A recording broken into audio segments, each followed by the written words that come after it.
in all of these issues, and let me remind you about what election results were. And I'm going to be doing some more analysis for you as to the stronghold of Mr. Peter Obi, of Bola Tinubu, of Atiku Abubakar. Let me refresh your memories of what happened in 2023 as far as that elections is concerned and the results that came afterwards. So take a look at what the results look like in 2020. Of course, we know Mr. Peter Obi came third, with the presidential candidate of the APC, Bola Tinubu, garnering 8.7 million votes, and Atiku Abubakar of the PDP with 6.9 million votes, and Peter Obi garnered 6.1 million votes, and NNPP's Rabiu Kwankwaso garnered 1.4 million votes. But in all of this, one thing that is very, very interesting is the vote share and the percentage, which shows a lot of competition. You see that Bola Tinubu of the APC had just about 36% of the vote share. In all of this, it showed the competition. But one thing that we perhaps need to put our minds to is, where did Peter Obi, for example, got his support from? And I will be breaking it down for you. For example, the biggest votes, or the highest number of votes that Peter Obi got, was in the North Central, where he got 1.4 million, it's in the Southeast actually, where he got 1.9 million votes, followed by North Central, 1.4 million votes. And then he got, in South-South, 1.2 million votes. Northeast, 315,000 votes. Northwest, 350,000. Southwest, he got 846,000. Southwest, actually, he got most of those votes in Lagos, in the Southwest. That means that if you look at it, the North Central, in the Southeast and South-South, that's where Peter Obi's major strength is. I'm going to show you that of Bola Tinubu, and you perhaps will understand. I'm being joined by Chief Peter John Ame, a former IPAC chairman. Thank you so much. Well, you are Peter, isn't it? Too? Yeah, Peter Ame. There's no John. Oh, there's no John. You want to baptize Peter and John together at the same time. Chief Peter Ame, thank you so much indeed for joining us today. Thank you for having me. A lot of Nigerians are criticized and say, look, Peter Obi is not sincere. How would you say that you want to run for one term? He has constitutionally guaranteed under the law to be able to run for 8 years, 2 terms. The issue is that people really misunderstand the Constitution a lot. What every candidate that's running for either governor or president has is not a guarantee to 2 term. It's a guarantee 1 term but of 4 years. You have the it's allowance, written in section 35, freedom. section 135, subsection 2, for you to perform for 4 years. And you have the freedom to revalidate that mandate by going back to the electorate to be re-elected. But if a person, I've known Peter Obi for a very long time, and I'm saying this, I've been in the political cycle. You've known me for close for years, I've been IPAC secretary, IPAC chairman, a lot of other things. I'm not doing this politics now because I want to, be somewhere or just get salary or just participate in the government. No, I would have had those opportunity long time ago. We are looking at how to save this country. Peter Obi is somebody that has conquered greed, is moral and politically upright and disciplined. Very disciplined. How I wish many Nigerians could just be used as people who go to him so that they can get mentored. Because let me tell you, the level of way he's pushing this 1 term is sacrosanct. It's not something that has been done in the bedroom. Peter Obi will not want to lose his integrity or wants to lose his public, acceptance and appeal by just saying something, goes to the Twitter and say it, go to television, say it on your channels. These are clear statements that he's committed to participating in governance by doing the right thing. What is 4 years? 4 years is a lot of years. If you have the leader that is compassionate and committed, that sit every day, that can have the energy to go through the papers and go through the books, 4 years is a lot of years. Go and look at what is happening in Argentina. Go and look at what is doing in Argentina. Inflation has dropped drastically. The GDP has increased. The people are having, the unemployment rate is working. In just 2 years in Argentina.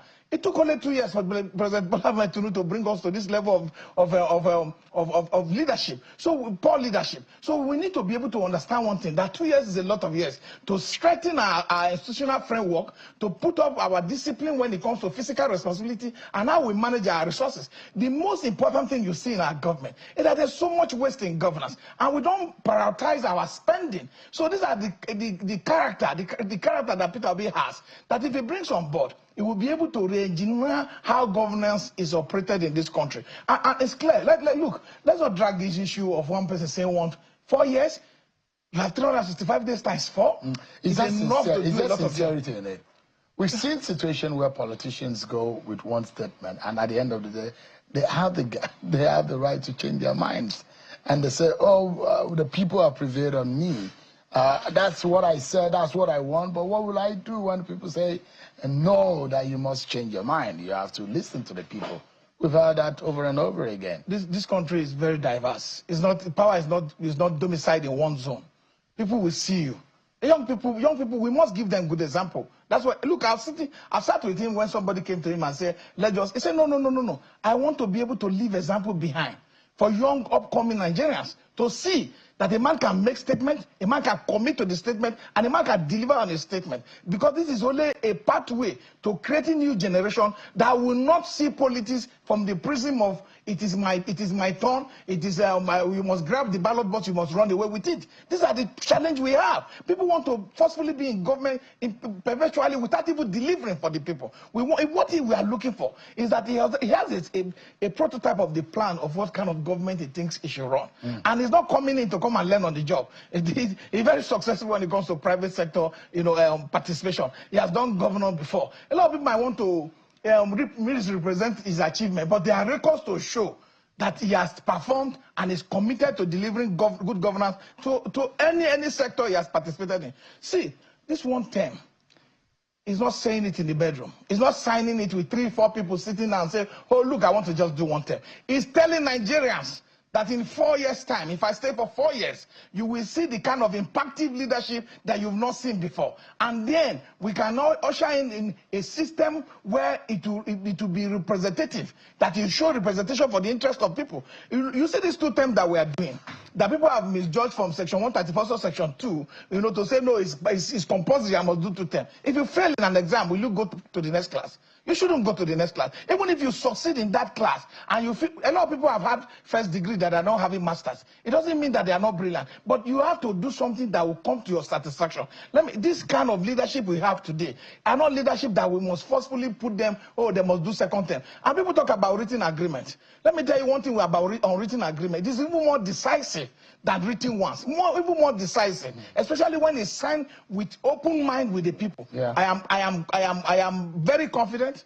I trust in his leadership, and I trust in his sense of that he will do for You've been around for some time.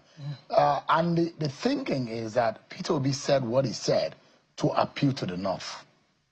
And naturally, there's those who imagine that Muhammad Buhari spent 8 years in office. Bola Tinubu has spent 4 years. And the competition is against Bola Tinubu because naturally Bola Tinubu will get the ticket of the APC and will want to conclude a second term, making it 8 years. So you would have had a North for 8 years and the South 8 years. So Peter Obi will imagine that to pacify the North, if he says he wants to do 2 terms, it would have meant that Bola Tinubu, if he wins, Bola Tinubu will have done 4 years. If Peter Obi wins and does 8 years, it will be 12 straight years of the South, which will be seen as imbalance and injustice because of the unwritten arrangement of the power balance. Now, and that's why I will take you back to how Peter Obi got his vote. Peter Obi got his vote, and there are those who will say the Christian not in the North Central, in the Taraba, Benue, Nasarawa, Kogi, Kwara, they were the ones who stood for Peter Obi. And you saw his vote, I mean, he got 1.4 million votes. You saw his vote and what he got in the Southeast. That is his home turf, his region, 1.9 million votes. There are states where Peter Obi, Anambra State, for example, he won in all the local government areas. He won over 90% of the entire vote cast in the Northeast. You look at the South, 1.2 million votes. But guess what is happening? In the Northeast, you couldn't get more than 315,000. Northwest, 350,000. And these are the issues. Appeal to the North. Do you think that telling them he will run for second term will serve? The North is a very diverse place, and it's a very complex political territory.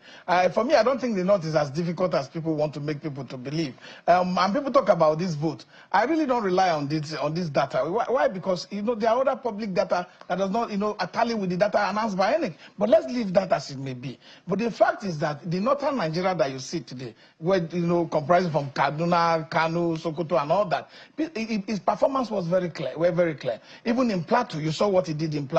What we are saying is that we want an election that is free, that is fair, that is credible. There are a lot of irregularities that is still hanging on the hierarchy today, that if you put them together, you will know that you will sympathize that these votes were totally stolen at the daybreak. Look, there are reports. Have you seen the Premium Times report? Have you seen the BBC report on how elections were stolen? Votes were stolen from Mr. Peter Obi. So at the end of the day, let's not talk about the North as if the North does not understand. The North is even more politically understanding than any other region of this country. Peter Obi has made an emphatic statement. He has made a public declaration that I want to just do one time so that I don't dig the balance of our arrangement. So the question is that based on the figure and the appeal Peter Obi has, do you think that the North will be willing to concede, or are they listening to Peter Obi?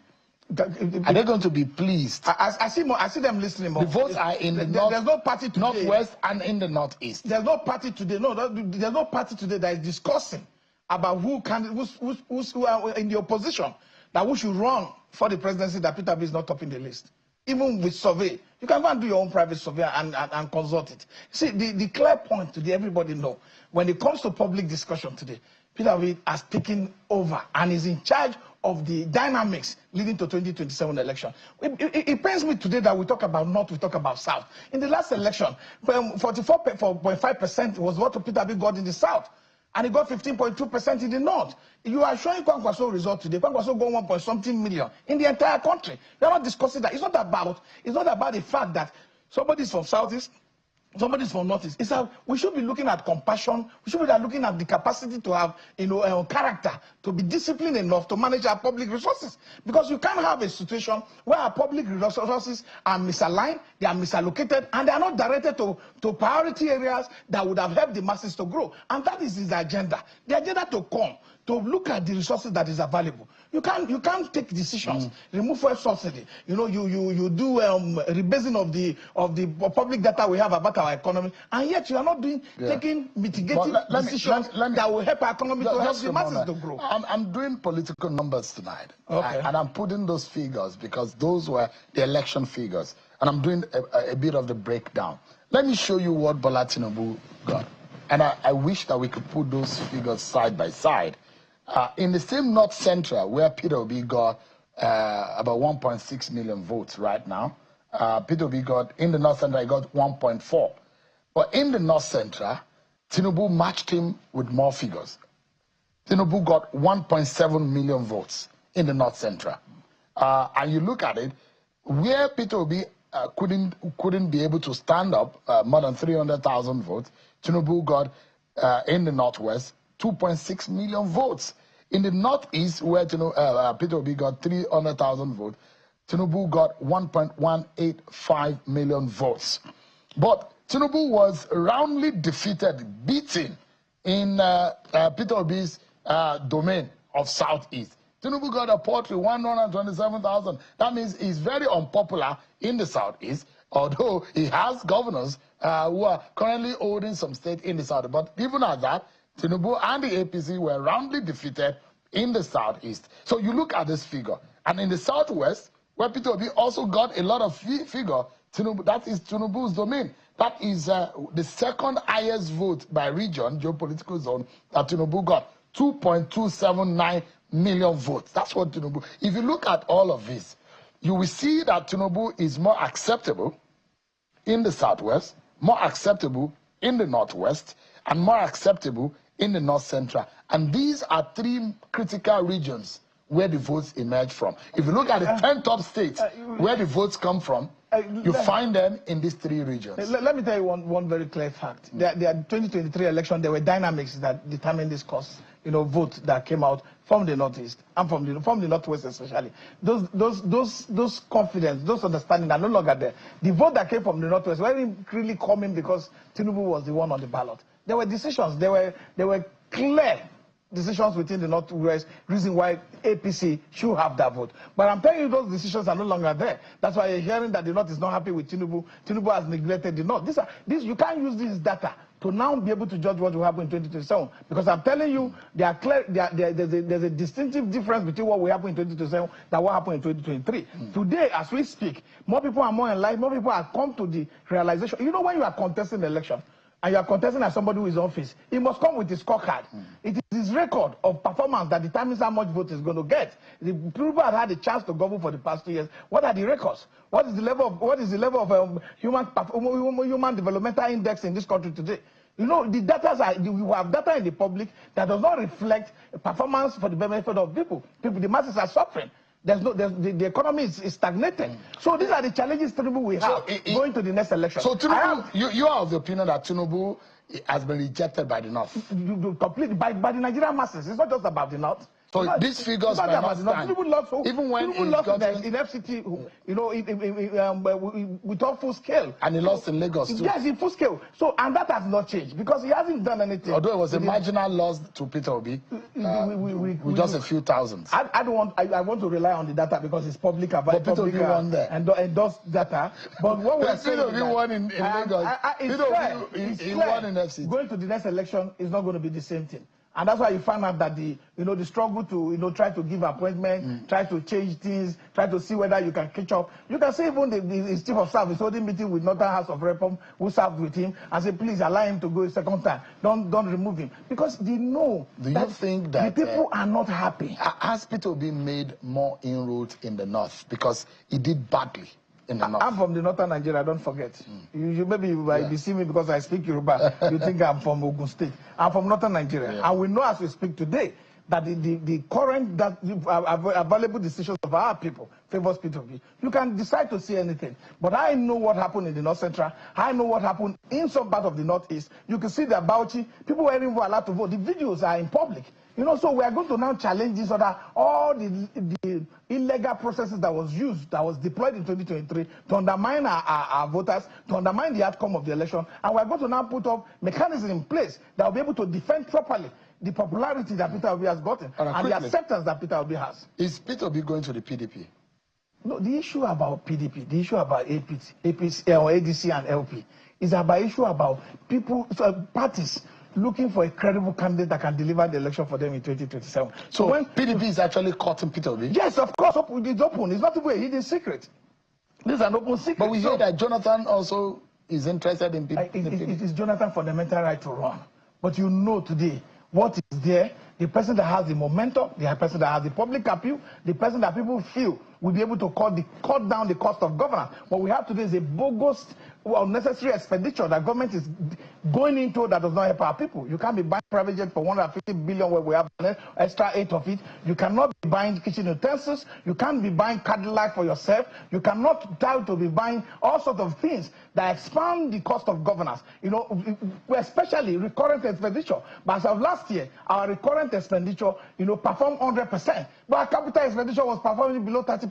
So we have a challenge that there's no proper investment in our society. Right. We can't have a system where we have one of the best arable land in the world and we are not manufacturing. We can't have enough food for our people. Today, they have dropped the rice. They tell you the price of rice have dropped, but they're killing local farmers. They open the borders so that rice can just come in. This is what we will not accept, and this is what I know that Peter B will not accept. Right. He will invest in local economy, and the economy will be booming enough to be able to sustain the Nigerian masses so that we will not be so dependent on Peter Ahmed, former IPAC chairman. Thank you so much indeed. And my regards to your namesake. Thank you very much. Thank you so much indeed.